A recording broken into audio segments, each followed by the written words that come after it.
ਉਹ ਲੱਤ ਐਸੀ ਲੱਤ ਸੀ ਕਿ ਅਸੀਂ ਚਾਹੁੰਦੇ ਵੀ ਕਿ ਪਾਪਾ ਨਹੀਂ ਪੀਣ ਤੇ ਪਾਪਾ ਨੇ ਜਾ ਕੇ ਲੋਕਾਂ ਕੋਲੋਂ ਪੈਸੇ ਮੰਗਣੇ ਤੇ ਪੀ ਲੈਣੀ ਤੇ ਇਹ ਉਸ ਵਿਆਹ ਤੇ ਜਾਣਗੇ, ਇਹ ਫਿਰ ਪੀਣਗੇ, ਫਿਰ ਉੱਥੇ ਸੁਸਾਇਟੀ ਦੇ ਵਿੱਚ ਤਮਾਸ਼ੇ ਹੋਣਗੇ, ਫਿਰ ਲੋਕੀ ਸਾਡੇ ਬਾਰੇ ਗੱਲਾਂ ਕਰਨਗੇ। ਇਹ ਸਾਰੀ ਗੱਲਾਂ ਮੇਰੇ ਦਿਮਾਗ ਵਿੱਚ ਹਮੇਸ਼ਾ ਚੱਲਦੀਆਂ ਰਹਿੰਦੀਆਂ ਕਿ ਪਾਪਾ ਨੂੰ ਬਾਹਰ ਜਾਣ ਤੋਂ ਕਿਸ ਤਰ੍ਹਾਂ ਰੋਕਾਂ। ਪਾਪਾ ਦਾ ਬਿਜ਼ਨਸ ਸੀ ਸਟੀਲ ਦਾ। ਇੱਕ ਟਾਈਮ ਐਸਾ ਆਇਆ, ਬਹੁਤ ਅੱਛਾ ਕਰਦੇ ਕਰਦੇ ਇੱਕ ਦਿਨ ਇੱਕ ਰਾਤ ਵਿੱਚ ਹੀ ਬੰਦ ਪੈ ਗਿਆ। ਹੁਣ ਇਹ ਨੌਬਤ ਆ ਗਈ ਕਿ ਮਹੱਲੇ ਵਾਲਿਆਂ ਨੇ ਵੀ ਸਤਿ ਸ਼੍ਰੀ ਅਕਾਲ ਜੀ, ਮੈਂ ਡਾਕਟਰ ਗੁਰਪ੍ਰੀਤ ਸਿੰਘ। ਮੈਂ ਉਸ ਪਰਿਵਾਰ ਦੀ ਬੱਚੀ ਹਾਂ ਜਿੱਥੇ 3 ਭੈਣਾਂ 1 ਭਰਾ, ਮੈਂ ਸਭ ਤੋਂ ਛੋਟੀ। ਮਾਂ ਬਾਪ ਦਾ ਪਿਆਰ, ਸਭ ਕੁਝ ਚੰਗਾ ਹੀ ਚੰਗਾ। ਇਹ ਅੱਜ ਜਿਹੜੀ ਮੈਂ ਗੱਲ ਦੱਸ ਰਹੀ ਹਾਂ, ਇਹ ਗੱਲ ਦੱਸਣ ਦਾ ਮਤਲਬ ਇਹ ਹੈ ਕਿ ਸਾਰੇ ਦਿਨ ਇੱਕੋ ਜਿਹੇ ਨਹੀਂ ਹੁੰਦੇ ਔਰ ਹਰ ਦਿਨ ਇੱਕ ਨਵੀਂ ਸਿੱਖਿਆ ਲੈ ਕੇ ਆਉਂਦਾ ਹੈ। ਇੱਕ ਟਾਈਮ ਸੀ ਜਿਸ ਚੀਜ਼ ਤੇ ਹੱਥ ਰੱਖੋ ਤੇ ਪਾਪਾ ਨੇ ਕਹਿਣਾ ਲੈ ਲਓ ਤੇ ਮੰਮੀ ਨੇ ਕਹਿਣਾ ਨਾ ਕੁੜੀਆਂ ਵਿਗਾੜੋ, ਤੇ ਜੇ ਵਿਗਾੜਨੀ ਹੈ ਤੇ ਜੇ ਲੈ ਕੇ ਵੀ ਦੇਣਾ ਹੈ ਤੇ ਪੁੱਤਰ ਨੂੰ ਲੈ ਦਿਓ। ਤੇ ਜਦੋਂ ਮੇਰੇ ਪਾਪਾ ਦਾ ਇਹ ਕੰਮ ਸੀ, ਫੈਕਟਰੀ ਵਗੈਰਾ ਚੱਲਦੀਆਂ ਸੀ ਬਹੁਤ ਸੋਹਣੀਆਂ ਸਟੀਲ ਦੀਆਂ, ਸਾਰਾ ਪਰਿਵਾਰ ਰਾਜ਼ੀ ਖੁਸ਼, ਸਭ ਠੀਕ ਠਾਕ।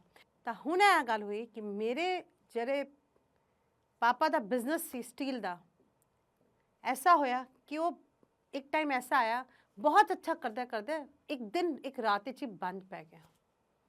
ਇਹ ਗੱਲ ਅੱਜ ਤੋਂ 30 ਸਾਲ ਪਹਿਲਾਂ ਦੀ ਹੈ, ਜਦੋਂ ਸਟੀਲ ਬਿਜ਼ਨਸ ਜਿਹੜਾ ਵਪਾਰ ਸੀ ਉਹ ਇੱਕਦਮ ਕੱਢਦੇ ਉਸ ਪੋਜੀਸ਼ਨ ਵਿੱਚ ਆ ਗਿਆ ਕਿ ਹੁਣ ਰੁਕ ਜਾਏ ਔਰ ਦੂਜਾ ਮਾਲ ਆ ਜਾਏ। ਇੱਕ ਤੇ ਪੰਜਾਬੀ ਰੋਬ ਨਾਲ ਰਹਿੰਦੇ ਹੈ, ਉੱਦਾਂ ਹੀ ਸਾਡਾ ਪਰਿਵਾਰ ਰੋਬ ਨਾਲ ਰਹਿਣ ਵਾਲਾ। ਕਦੀ ਸੋਚਿਆ ਵੀ ਨਹੀਂ ਸੀ ਇਹ ਹੋ ਜਾਏਗਾ, ਪਰ ਸਾਨੂੰ ਇਹ ਨਹੀਂ ਪਤਾ ਸੀ ਕਿ ਪਿੱਛੇ ਇੱਕ ਐਸੀ ਲੱਤ ਆ ਰਹੀ ਹੈ, ਆਦਤ ਆਉਣ ਵਾਲੀ ਹੈ ਘਰ, ਜੋ ਪੂਰੇ ਘਰ ਨੂੰ ਵਿਖੇਰਨ ਵਾਲੀ ਹੈ। ਤੇ ਜਿਹੜਾ ਪਰਿਵਾਰ ਜਿਹਦੇ ਸੁੱਖ ਸ਼ਾਂਤੀ ਅਮਨ ਸੀ, ਉਹ ਅੱਜ ਗੱਲ ਤੇ ਰੋਣ ਲੱਗਣੇ ਵਾਲਾ ਹੈ ਜਾਂ ਫਿਰ ਗੱਲ ਤੇ ਲੜਾਈ ਹੋਣ ਵਾਲੀ ਹੈ। ਉਹ ਲੱਤ ਐਸੀ ਲੱਤ ਸੀ ਕਿ ਅਸੀਂ ਚਾਹੁੰਦੇ ਵੀ ਕਿ ਪਾਪਾ ਨਹੀਂ ਪੀਣ ਤੇ ਪਾਪਾ ਨੇ ਜਾ ਕੇ ਲੋਕਾਂ ਕੋਲੋਂ ਪੈਸੇ ਮੰਗਣੇ ਤੇ ਪੀ ਲੈਣੀ, ਇੱਕ ਦਰਵਾਜ਼ੇ ਤੋਂ ਦੂਜੇ ਦਰਵਾਜ਼ੇ ਤੋਂ ਬਚਾਉਣਾ। ਇਹ ਸਮਾਂ ਆ ਗਿਆ ਕਿ ਅਗਰ ਗਲੀ ਮੁਹੱਲੇ ਸ਼ਹਿਰ ਦੇ ਵਿੱਚ ਕਿਸੇ ਦਾ ਵਿਆਹ ਹੈ, ਅਸੀਂ ਪਾਪਾ ਨੂੰ ਨਹੀਂ ਦੱਸਦੇ ਸੀ। ਮੈਂ ਤੇ ਮੰਮੀ ਉਹਨੂੰ ਕਾਰਡ ਨੂੰ ਹੀ ਛੁਪਾ ਦਿੰਦੇ ਸੀ ਕਿ ਅਗਰ ਅਸੀਂ ਦੱਸਿਆ ਤੇ ਇਹ ਉਸ ਵਿਆਹ ਤੇ ਜਾਣਗੇ, ਇਹ ਫਿਰ ਪੀਣਗੇ, ਫਿਰ ਉੱਥੇ ਸੁਸਾਇਟੀ ਦੇ ਵਿੱਚ ਤਮਾਸ਼ੇ ਹੋਣਗੇ, ਫਿਰ ਲੋਕੀ ਸਾਡੇ ਬਾਰੇ ਗੱਲਾਂ ਕਰਨਗੇ।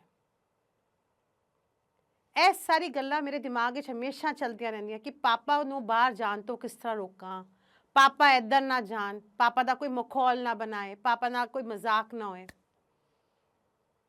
ਇਹ ਚੱਲ ਹੀ ਰਿਹਾ ਮੇਰੇ ਦਿਮਾਗ ਵਿੱਚ। ਤੇ ਸਭ ਤੋਂ ਪਹਿਲਾਂ ਇੱਕ ਹੋਰ ਆ ਗਿਆ ਚੈਲੰਜ। ਮੈਂ ਕਨਵੈਂਟ ਸਕੂਲ ਦੀ ਕੁੜੀ, ਮੇਰਾ ਭਰਾ ਮੇਰੇ ਨਾਲ ਜਾਂਦਾ ਹੈ।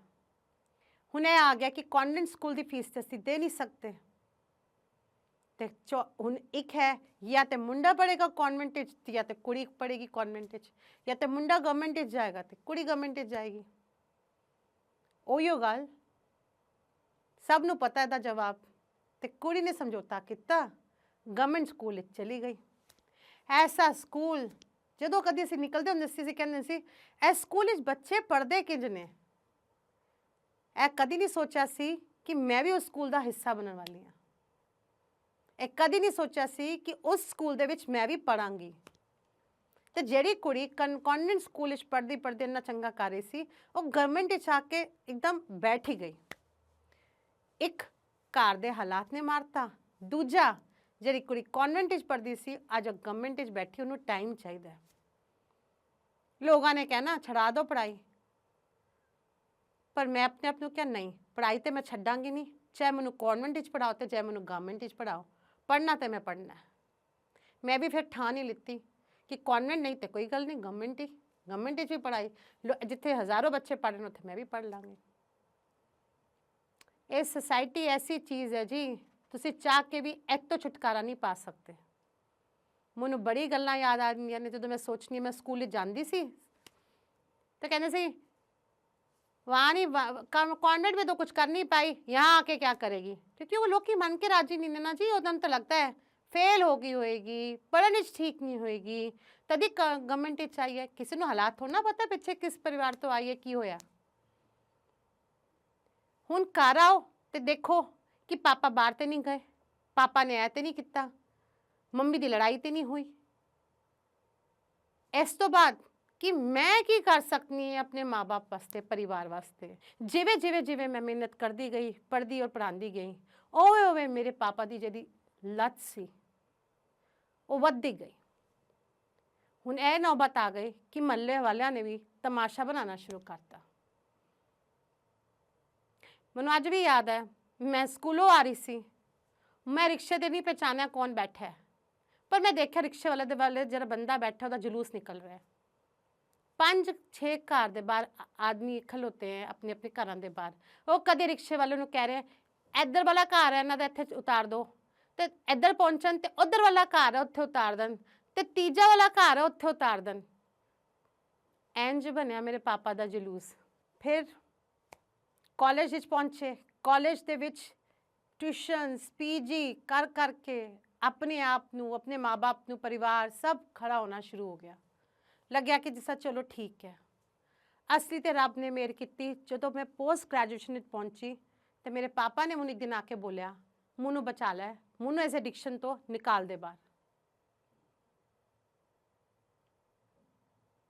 ਮੈਂ ਕਹਿੰਦੀ ਹਾਂ ਉਹ ਦਿਨ ਸੀ ਜਦੋਂ ਮੈਂ ਰਿਅਲਾਈਜ਼ ਕੀਤਾ ਕਿ ਅਸੀਂ ਬੱਚੇ ਮਾਂ-ਬਾਪ ਨੂੰ ਫਕਰ ਦਿੰਦੇ ਹਾਂ ਔਰ ਮਾਂ-ਬਾਪ ਸਾਨੂੰ ਫਕਰ ਦਿੰਦੇ ਆ। ਤੁਸੀਂ ਕੰਮ ਕਰ ਰਹੇ ਹੋ, ਤੁਹਾਡੀ ਦਿਸ਼ਾ ਠੀਕ ਹੈ, ਪਰ ਜੇ ਤੁਹਾਡੇ ਮਾਂ-ਬਾਪ ਨਾਲ ਖਲੋਤੇ ਨੇ ਨਾ ਤੇ ਤੁਹਾਡੀ ਰਫ਼ਤਾਰ ਚੱਲਣ ਦੀ ਨਹੀਂ, ਦੌੜਨ ਦੀ ਹੋ ਜਾਂਦੀ ਹੈ। ਔਰ ਜੇ ਦੌੜਦੇ ਹੋ ਤੇ ਉੜਨ ਦੀ ਹੋ ਜਾਂਦੀ ਹੈ। ਤੇ ਉਸ ਦਿਨ ਮੈਂ ਉੜਨ ਦੀ ਰਫ਼ਤਾਰ ਪਕੜ ਲਈ। ਇੱਧਰੋਂ ਪਾਪਾ ਠੀਕ ਹੁੰਦੇ ਗਏ, ਇੱਧਰੋਂ ਮੇਰੀ ਖੁਆਇਸ਼ਾਂ ਆਪਣੇ ਆਪ ਤੋਂ ਵੱਧਦੀਆਂ ਗਈਆਂ।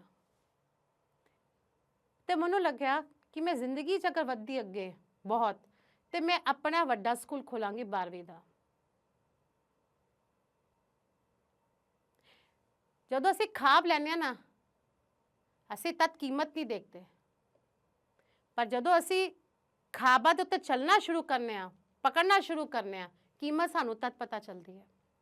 ਤੇ ਜੀ ਮੇਰੇ ਵੀ 3 ਅੱਜ ਕੇ 12ਵੀਂ ਤੱਕ ਦੇ ਸਕੂਲਸ ਨੇ ਦਿੱਲੀ NCR ਦੇ ਵਿੱਚ। ਪਰਿਵਾਰ ਖੁਸ਼। ਮੈਨੂੰ ਲੱਗਿਆ ਕਿ ਜਿਹਦੀ ਜ਼ਿੰਦਗੀ ਇੰਨੇ ਟਾਈਮ ਜਲਦੀ ਸ਼ੁਰੂ ਹੋ ਗਈ ਸੀ ਕੰਮ ਦੇ ਵਿੱਚ, ਅੱਜ ਅਗਰ ਉਸ ਟਾਈਮ ਨਾ ਹੋਈ ਹੁੰਦੀ ਤੇ ਸ਼ਾਇਦ ਮੈਂ ਇੰਨੀ ਤਰੱਕੀ ਇੰਨੀ ਉਮਰ ਵਿੱਚ ਨਾ ਕਰ ਪਾਉਂਦੀ। ਪਰ ਜਦੋਂ ਤੁਸੀਂ ਤੁਹਾਨੂੰ ਲੱਗਦਾ ਨਾ ਕਿ ਤੁਸੀਂ ਹੁਣ ਸੌਖੇ ਹੋ ਗਏ ਹੋ, ਤੁਸੀਂ ਹੁਣ ਠੀਕ ਹੋ ਗਏ ਹੋ, ਹੁਣ ਤੁਹਾਡੀ ਜ਼ਿੰਦਗੀ ਦੇ ਵਿੱਚ ਕੋਈ ਉਤਾਰ ਚੜਾਵ ਨਹੀਂ ਆਏਗਾ, ਤਾਂ ਉਦੋਂ ਹੀ ਸਮਝ ਲਓ ਕਿ ਤੁਹਾਡੀ ਤਰੱਕੀ ਰੁਕ ਗਈ। ਇਹੀਓ ਮੇਰੇ ਨਾਲ ਹੋਇਆ। ਕੋਵਿਡ ਆਇਆ, ਕੋਵਿਡ ਦਾ ਪਹਿਲਾ ਲਾਕਡਾਊਨ, ਬੈਂਕਾਂ ਵਾਲਿਆਂ ਦੇ ਫੋਨ, ਕਿਉਂਕਿ ਹੁਣ EMIs ਦਾ ਟਾਈਮ ਆ ਗਿਆ,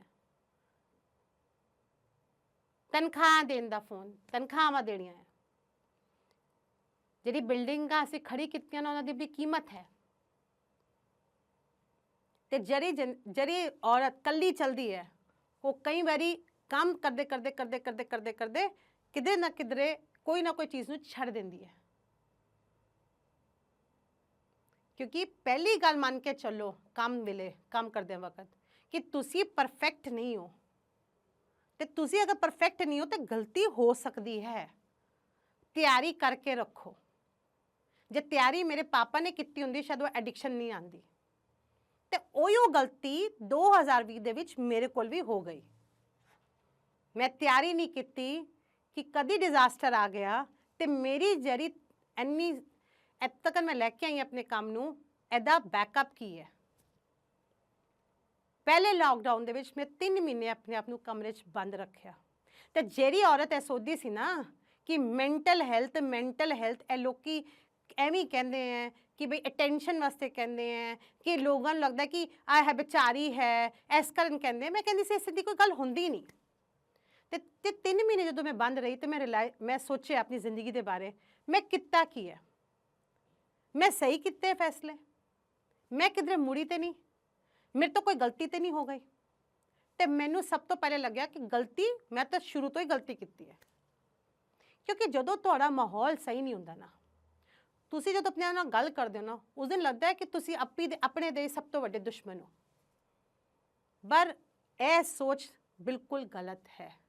ਜੇ ਤੁਸੀਂ ਅੱਗੇ ਵਧਣਾ ਜ਼ਿੰਦਗੀ ਦੇ ਵਿੱਚ, ਤੇ ਜਦੋਂ ਵੀ ਆਪਣੇ ਆਪ ਤੇ ਗੱਲਬਾਤ ਕਰੋ, ਹਮੇਸ਼ਾ ਬੋਲੋ ਸ਼ਾਬਾਸ਼, ਇੱਥੇ ਤੱਕ ਪਹੁੰਚ ਗਏ ਹੋ, ਇਸ ਤੋਂ ਅੱਗੇ ਵੀ ਨਿਕਲੋਗੇ।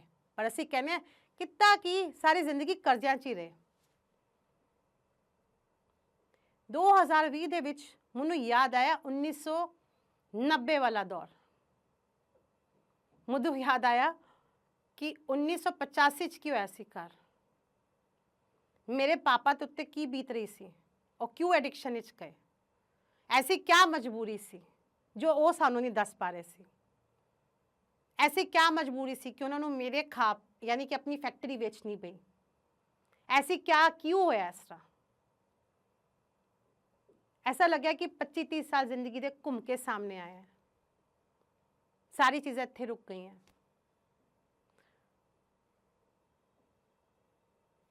हुन अगे की मैं भी एडिक्शन लगा ला, मैं भी कर्जा डुबी रहा, मैं की ऐसा करा हुन अपने वास्ते। हुन माँ बाप नहीं ने, अपने वास्ते मैं की कर सकती हाँ। या तो मैं अपने आप नू ऐसी काम के बारे सोच के बैठी रहा, और या फिर मैं नया काम सीखा और नए काम दे विच भी अपनी जड़ी क्षमता है उन्होंने बढ़ावा। मैनू आज भी याद है मेरा पहला कोर्स, तो मैनू US वाले ने पूछा तुसी इंडिया रहंदे हो, तुसी राती जाग जाग के कोर्सेस करोगे? मैं बोला मैं नहीं कर पाऊंगी, तो फिर तुसी सोचो कोई भी नहीं कर पाएगा। तो मैनू अज भी वो याद है टाइम जदों मैं कोर्सेस दे विच पई। भाई कोर्सेस जरी बंदी जिन्हें अपनी जिंदगी बिजनेस दिती है वो किहड़े कोर्स करेगी। पिछले 10-12 साल जरे मेरी जिंदगी दे गए सी सिखदे सिखांदे, यानी कि मैं अपने काम भी कर रही हाँ, मैं लोगों को भी सिखा रही हाँ। मैं पहले ट्रेनर सी, ट्रेनर तो बाद मैं लोगों के फैसिलिटेटर बनी, मास्टर ट्रेनर बनी, तो मैं लोगों ने बड़ा सिखाना। तो लोगों ने कहना कि इन्हों के ही शोज़ बुलाओ जी, इन्हों ही बुलाओ स्कूल्स कॉलेजेस के विच, इन्हों बुला के गल सुननी इन्हों की, ये की कहना चाहते हैं। तो मैंने रियलाइज़ होया उस टाइम भी कोविड के टाइम पर भी कि अगर मैं कोर्सां च पैना तो मैंने किस के कोर्स चाहिए ने। तो जी बूट कैंप की वारी आई, मैं बूट कैंप शुरू किए बच्चों की क्लासिस वास्ते कि बच्चे किवें मोटिवेटेड रहन, क्योंकि मैं अपनी जिंदगी 14 साल तो स्टार्ट की सी कमानी।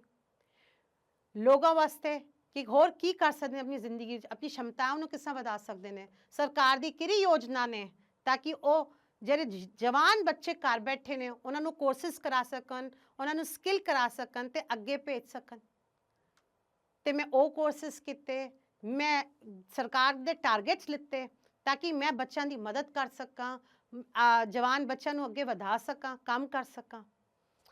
तो तीसरा मैं सीखा कि भाई अगर अपनी जिंदगी जीनी है तो अपनी जरी जिंदगी दे नाल हैल्थ है जो सब तो वड्डी इंपॉर्टेंट है, उन्होंने प्यार किवें करना, क्योंकि जो असीं बहुत काम कर रहे होंगे असीं सब तो वड्डा इग्नोर अपनी हैल्थ नूं करने आ।